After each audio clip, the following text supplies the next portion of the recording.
Hello दोस्तों, welcome to all of you. तो जैसा कि पिछले वीडियो क्लास में हमने इंटर के इन ग्रामर में सिंथेसिस ऑफ सेंटेंसेज को पढ़ा हुआ था। तो हमने कुछ मेथड्स को जान लिया था जहाँ पर हम लोग दो या दो से अधिक दिए गए वाक्यों को जोड़कर एक सिंपल सेंटेंस बना रहे थे।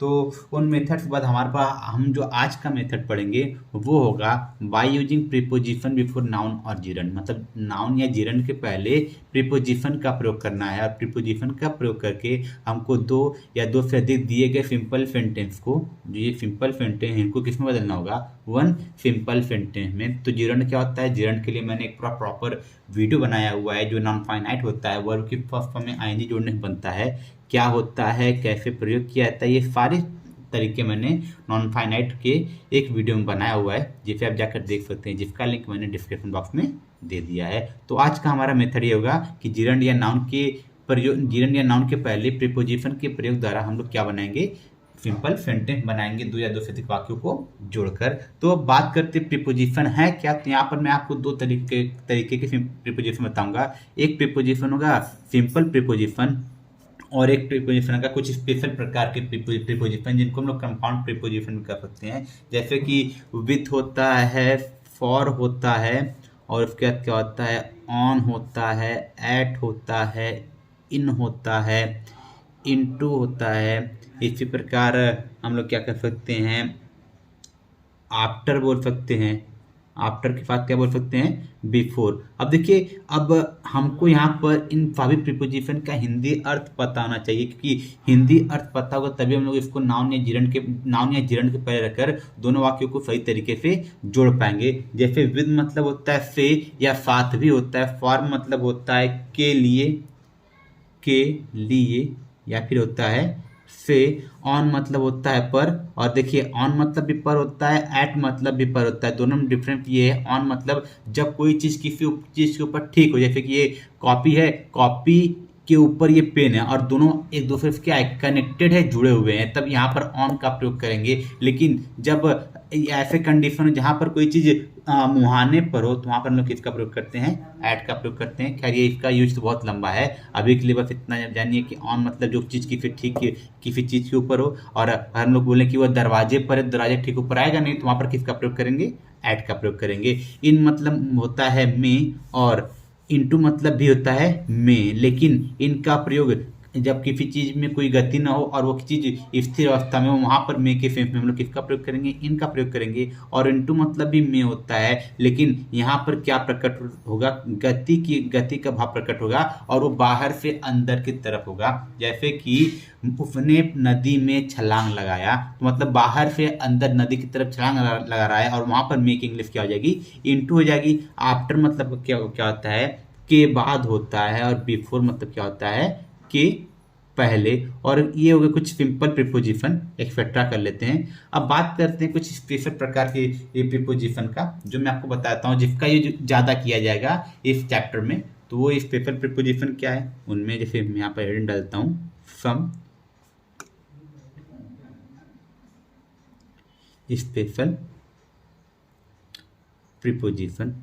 तो स्पेशल प्रीपोजिशन में क्या क्या हो सकते हैं, इनमें हो सकता है in spite of, in spite of जिसका मतलब होता है के बावजूद, के बावजूद।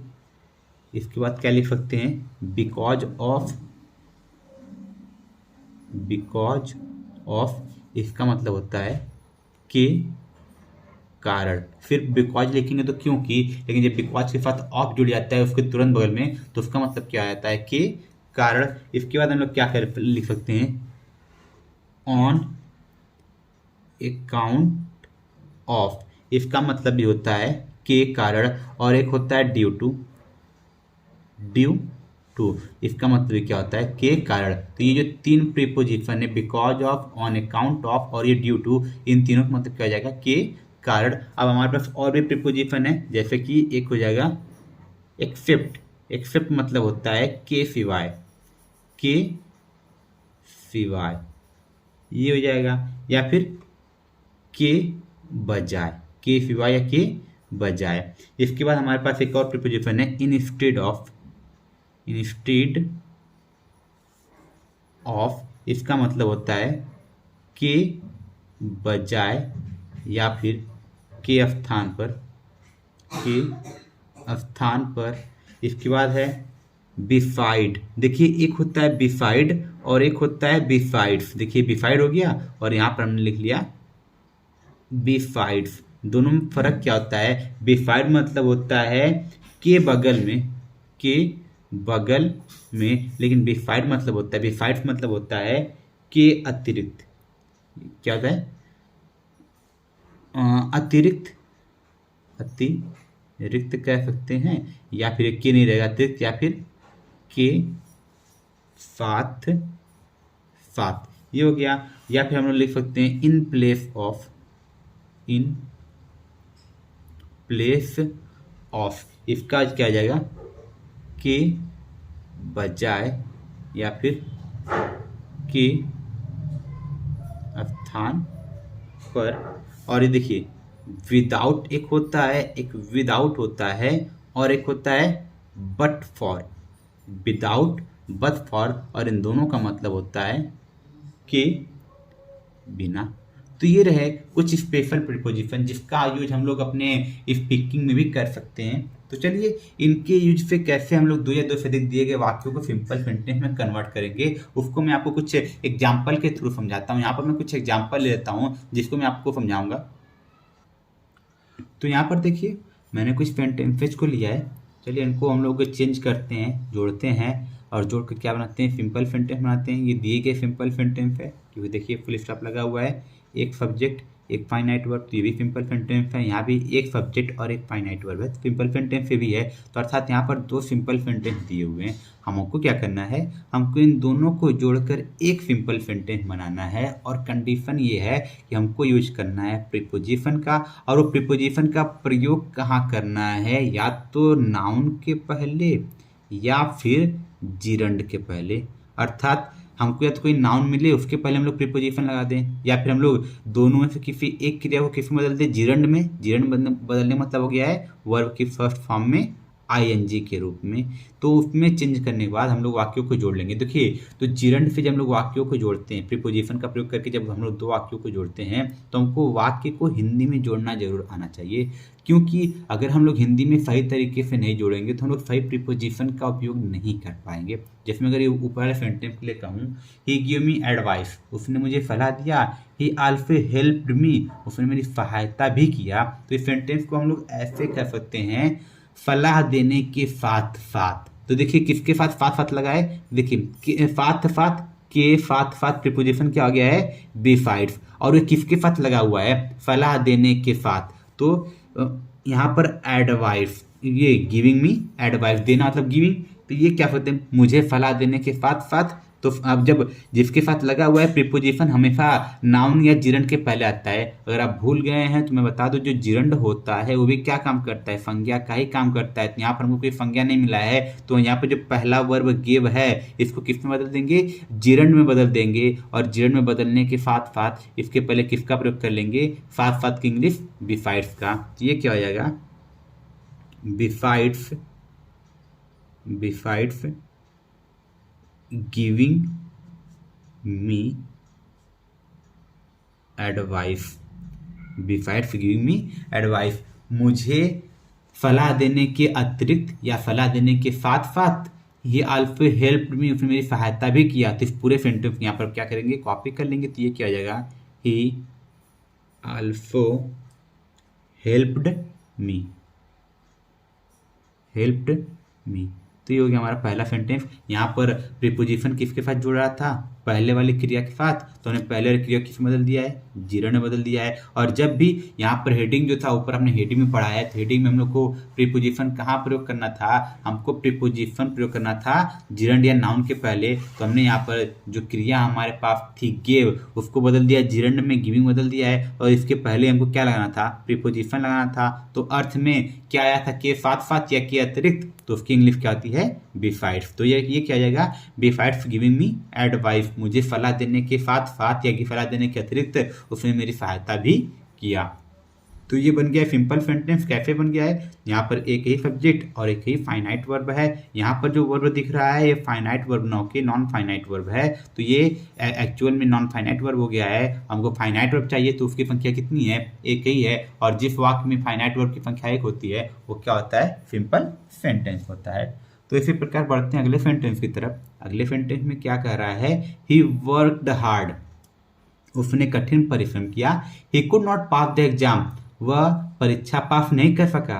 अर्थात उसने कठिन परिश्रम किया है फिर भी वो परीक्षा पास नहीं कर सका। तो हम लोग क्या कह सकते हैं, कठिन परिश्रम करने के बावजूद। तो के बावजूद आ गया है और के बावजूद के लिए हमारे पास क्या हो जाएगा, प्रीपोजिशन इन स्पाइट ऑफ। तो जब इसको हम लोग चेंज करेंगे तो किसके साथ जुड़ रहा है, कठिन परिश्रम करने के बावजूद। तो यहाँ पर परिश्रम की बात करें इसके साथ जुड़ रहा है तो इसको किस में बदलेंगे, जिरन में। परिश्रम मतलब काम करना, तो यहाँ पर हम लोग पहले इसको जिरन बदलेंगे तो ये क्या जाएगा, वर्किंग हार्ड।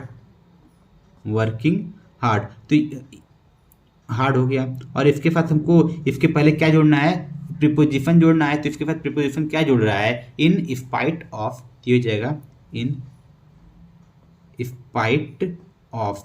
तो अब इसका अर्थ क्या हो गया है, in spite of working hard का कठिन परिश्रम करने के बावजूद। अब ये बचा क्या है, ये पूरा सेंटेंस, तो इस पूरे लिख लेंगे, he could not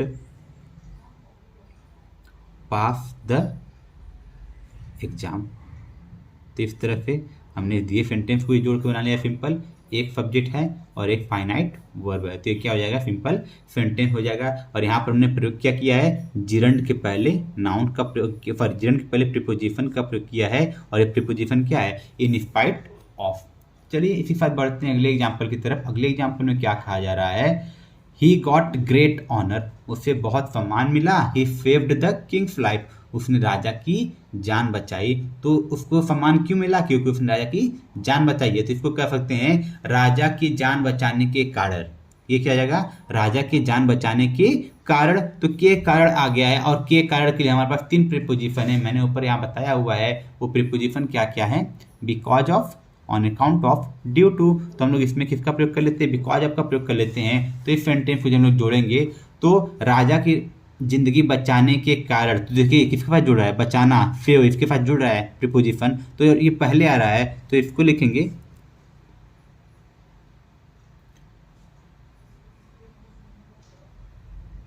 because of saving the king's life.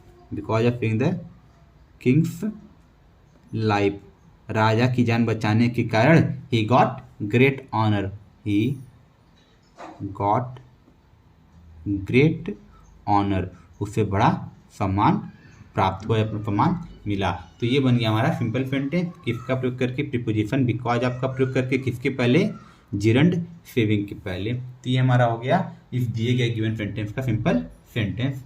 तो चलिए इसी साथ बढ़ते हैं अगले सेंटेंस की तरफ। अगले सेंटेंस में क्या कहा जा रहा है, यू हेल्प्ड मी, तुमने मेरी सहायता किया। आई वुड हैव फेल्ड, मैं असफल हो गया होता। तुमने मेरी सहायता किया, मैं असफल हो गया होता। अर्थात तुम्हारी सहायता के बिना मैं असफल हो गया होता। तो तुम्हारी सहायता के बिना आ रहा है और तुम्हारी सहायता इसमें प्रोफेसिव केस के साथ ये सहायता जुड़ रहा है। तो ये जो हेल्प है ये वर्ब है, इसको किस में चेंज कर देंगे, इसको नाउन में चेंज कर देंगे। और किसके साथ जुड़ रहा है, तुम्हारी। तो योर के साथ तुम्हारी सहायता की इंग्लिश किया जाएगा योर हेल्प। तो फिर पहले वो नाउन बन जाएगा, उसके पहले यूज करेंगे प्रीपोजिशन। और के बिना, के बना प्रीपोजिशन क्या आ जाएगा, विदाउट। विदाउट योर हेल्प, तुम्हारी सहायता के बिना I would have failed. I would have failed, तुम्हारी सहायता बिना मैं असफल हो जाता है। फिर इसको अरेंज कर सकते हैं, इसको ऐसे भी लिख सकते हैं, I would have failed, I would have failed without your help. Without your help. तो ये तरीका इसका भी हो गया। और फेम का हम ऊपर भी कह सकते हैं, he got great honour because of saving the king's life, उसे राजा की जान बचाने के कारण अधिक सम्मान प्राप्त हुआ। तो ये इसको पहले लिख सकते हैं, इसको बाद में, और कोशिश कीजिए इसी चीज़ को पहले लिखने के लिए। तो ये हमारा हो गया है सिंपल सेंटेंस किसका प्रयोग करके, प्रीपोजिशन का प्रयोग करके। तो आई होप आज का ये वीडियो लेक्चर आपको समझ में आया होगा, ये मेथड समझ में आया होगा। तो इसी साथ बढ़ते हैं अगले मेथड की तरफ, जहाँ पर हम लोग एंड का प्रयोग करके दो या दो से अधिक वाक्यों को सिंपल सेंटेंस में कन्वर्ट करेंगे। तो उसको पढ़ते हैं अगले पेज पे। तो अगले मेथड का हमको प्रयोग करके सिंपल सेंटेंस बनाना है, दो या दो से अधिक वाक्यों को जोड़कर। तो मेथड क्या है कि एंड के प्रयोग से दो या दो से अधिक सिंपल सेंटेंस को जोड़कर एक सिंपल सेंटेंस बनाना।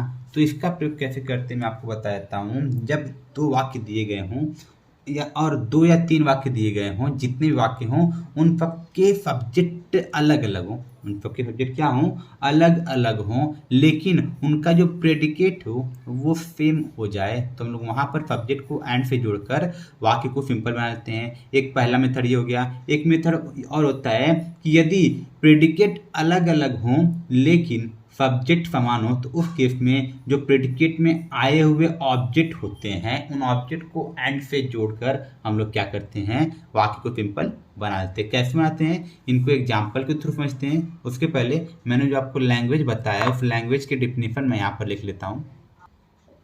तो देखिए इसका पहला पार्ट क्या कह रहा है, जो मैंने अभी आपको बताया। पहले पार्ट के अकॉर्डिंग ये दिए गए जो वाक्य हैं उन वाक्यों के सब्जेक्ट क्या हो जाएं, भिन्न भिन्न हो जाए, अर्थात अलग अलग हो जाएं, लेकिन जो प्रेडिकेट दिया हुआ हो वह एक ही हो, अर्थात दोनों वाक्यों के प्रेडिकेट क्या हो जाए, समान हो जाए, एक ही हो जाए। तो उस केस में हम लोग सब्जेक्ट को क्या करेंगे, एंड से जोड़कर वाक्यों को क्या बनाते हैं, सिंपल सेंटेंस बनाते हैं। नहीं समझ में आया, थोड़ा एग्जाम्पल को देखिए।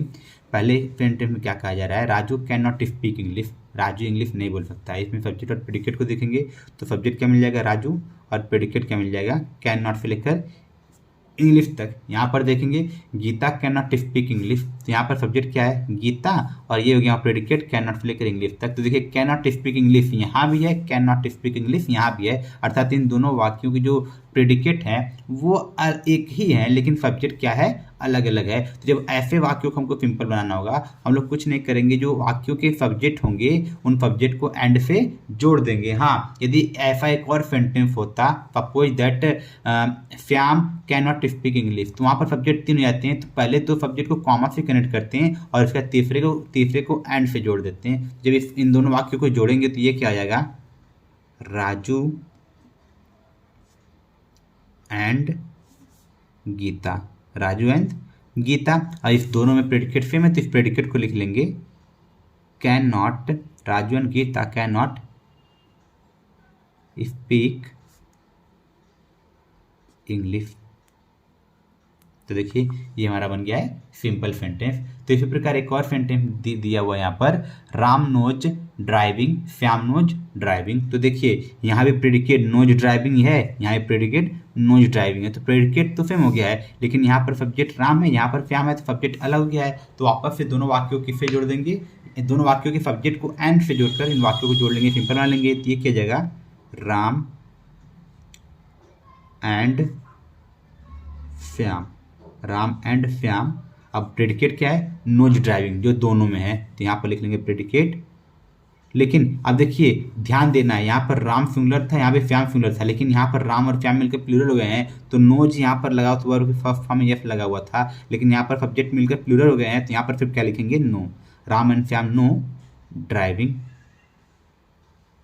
तो ये हमारा, बस हमको यहाँ पर सब्जेक्ट वर्ग एग्रीमेंट को ध्यान देना है और कुछ नहीं, बाकी चीज़ें वही सेम है। सब्जेक्ट को हमने एंड से जोड़ दिया, लेकिन एंड से जोड़ते ही प्लूरल हो गए हैं, तो हमने वर्ब के फर्स्ट फॉर्म से एफ को हटा दिया है, क्योंकि प्रेजेंट इंडेफिनिट टेंस में प्लूरल सब्जेक्ट के साथ फिर क्या प्रयोग करते हैं, वर्ब की फर्स्ट फॉर्म। तो ये हो गया एंड का पहला रूल। दूसरे रूल में हमको क्या देखना है, दूसरे रूल में प्रेडिकेट तो भिन्न भिन्न हो जाएंगे, तो जो उसमें ऑब्जेक्ट आए होंगे उन ऑब्जेक्ट को एंड से जोड़ेंगे और जो सब्जेक्ट होंगे वो समान होंगे। तो कैसे जोड़ेंगे उसको एग्जाम्पल के थ्रू बताता हूँ, और उसके डिफिनेशन को भी यहाँ पर मैं लिख लेता हूँ, थोड़ा उसको समझते हैं।